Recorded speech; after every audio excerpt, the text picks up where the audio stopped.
Mahendra Kumar Saini, principal urban private ITI। आज आपकी fitter senior और इलेक्ट्रीशियन सीनियर की वर्कशॉप कैलकुलेशन एंड साइंस की क्लास लेने जा रहा हूं, जिसमें हम आज घर्षण फ्रिक्शन टॉपिक के बारे में अध्ययन करेंगे।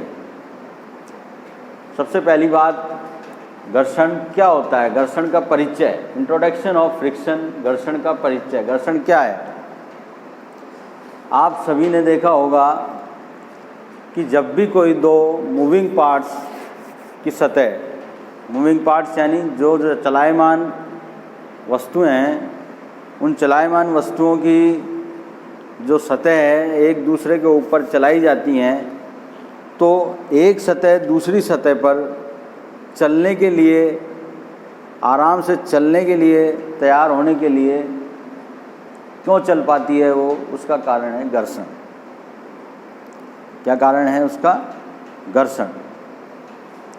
तो घर्षण कैसे पैदा होता है? सबसे पहली बात है, घर्षण कैसे पैदा होता है? घर्षण पैदा करने के लिए दो सतहों का होना ज़रूरी है। जब हम एक सतह के ऊपर दूसरी सतह को, एक सतह के ऊपर हम दूसरी सतह को, दूसरी वस्तु की सतह को रखते हैं और उस पर बल लगाकर उसे चलाने का प्रयास करते हैं, तो जिस दिशा में बल लगाया जाता है,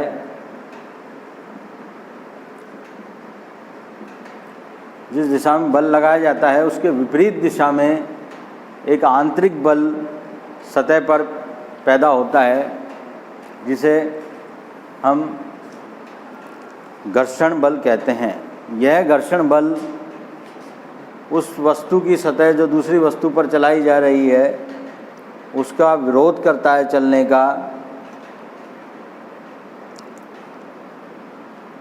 तो एक ऐसी स्थिति पैदा होती है कि जब घर्षण बल का मान लगाए गए बल के मान के बराबर हो जाता है, तो वो स्थिति वस्तु की चलने की होती है। क्या होती है? चलने की होती है। और उस समय जो बल पैदा होता है उसको हम सीमांत घर्षण बोलते हैं, लिमिटिंग ऑफ फ्रिक्शन, सीमांत घर्षण बोलते हैं। तो इस घर्षण बल और यह जो क्रिया जो हो रही है दोनों सतहों के मध्य, वस्तु की दोनों सतहों के मध्य, यह घर्षण क्रिया कहलाती है, घर्षण कहलाती है।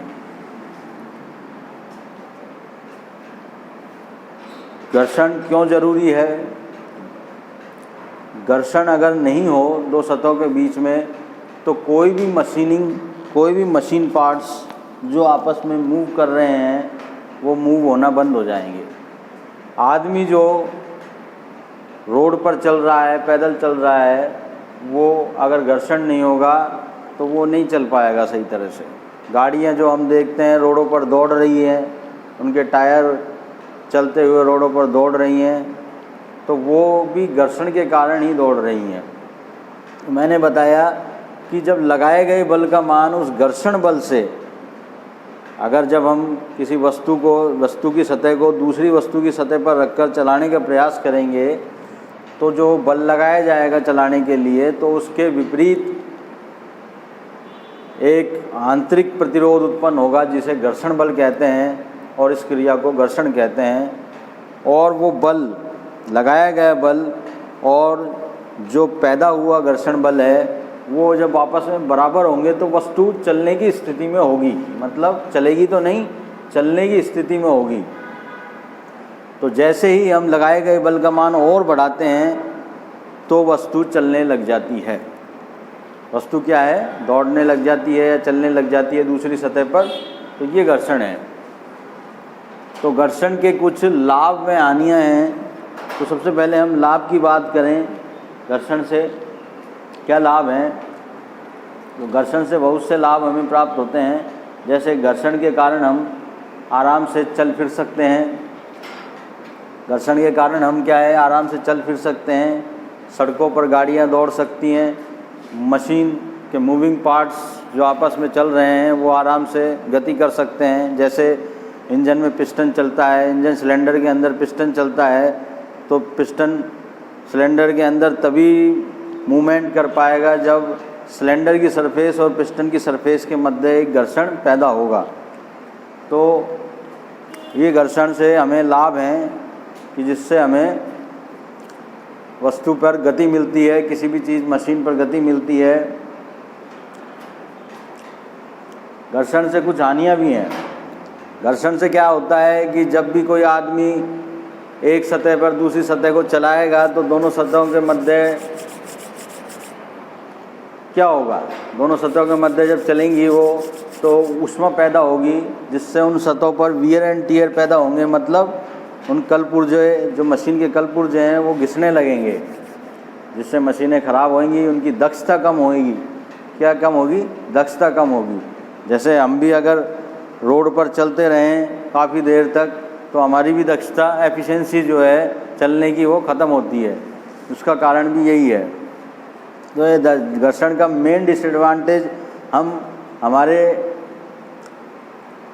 मशीनों में देखने को मिलता है कि मशीनों में जो दो पार्ट्स आपस में चलते हैं तो उनसे चलने से ऊष्मा पैदा होती है और ऊष्मा के कारण दोनों पार्ट्सों के मध्य जो सतह है उनकी, उन पर वियर एंड टियर पैदा होते हैं, यानी वो घिस जाते हैं। तो ये घर्षण से मेन हानियाँ हैं। जैसे तेज़ हवा के विरुद्ध चलने पर भी हमें दिक्कत होती है, ये भी घर्षण के कारण हानि है। अब अगर दूसरी बात आती है टाइप्स ऑफ फ्रिक्शन की, घर्षण के प्रकार। घर्षण 3 प्रकार होते हैं घर्षण के। एक स्टैटिक फ्रिक्शन जिसको स्थैतिक घर्षण बोलते हैं, दूसरा है डायनेमिक फ्रिक्शन जिसको गतिक घर्षण बोलते हैं, और तीसरा है लिमिटिंग फ्रिक्शन जिसको सीमांत घर्षण बोलते हैं। सीमांत घर्षण की बात जैसे हमने अभी घर्षण के बारे में आपको बताया, उसमें हमने सीमांत घर्षण के लिए भी बताया था।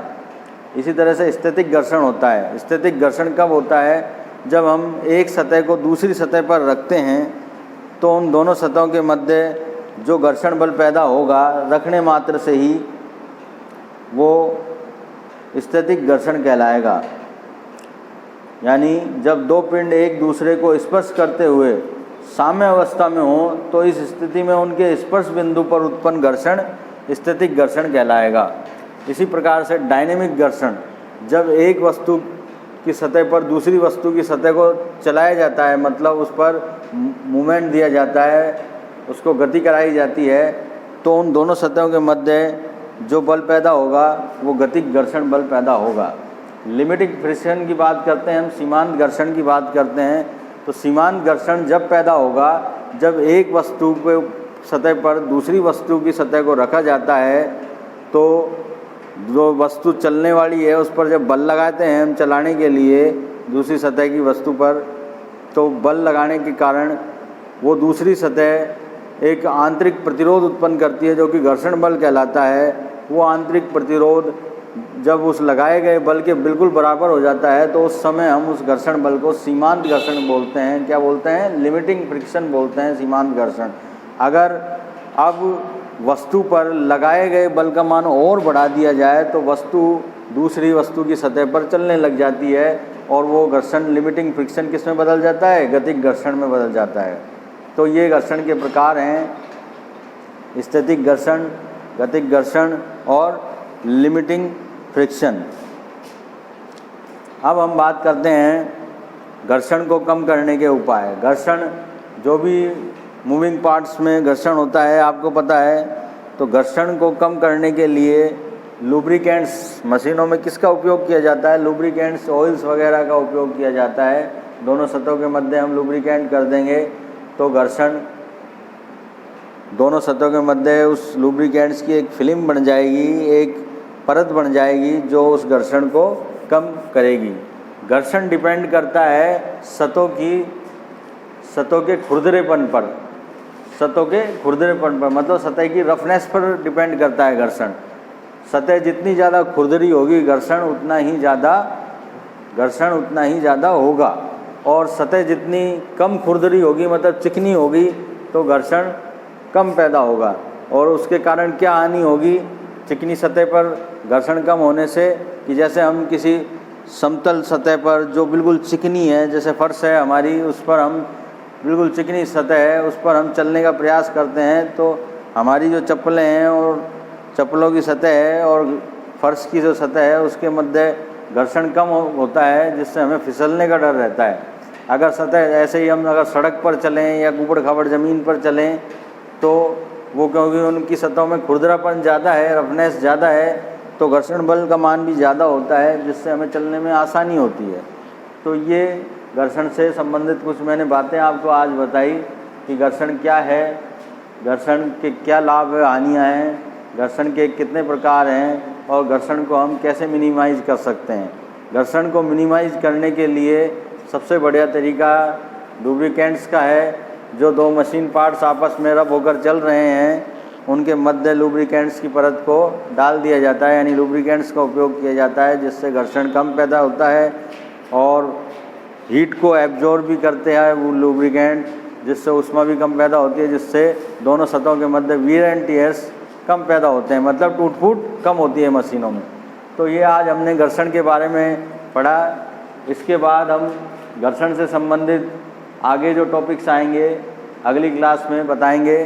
तो आप आज इस वीडियो को देखकर घर्षण से संबंधित जो आपके पास में बुक्स मौजूद है उसको पढ़िए और इस वीडियो को देखिए, और जो कुछ समझ नहीं आए उससे रिलेटेड क्वेश्चन आप मुझसे अगले दिन पूछ सकते हैं।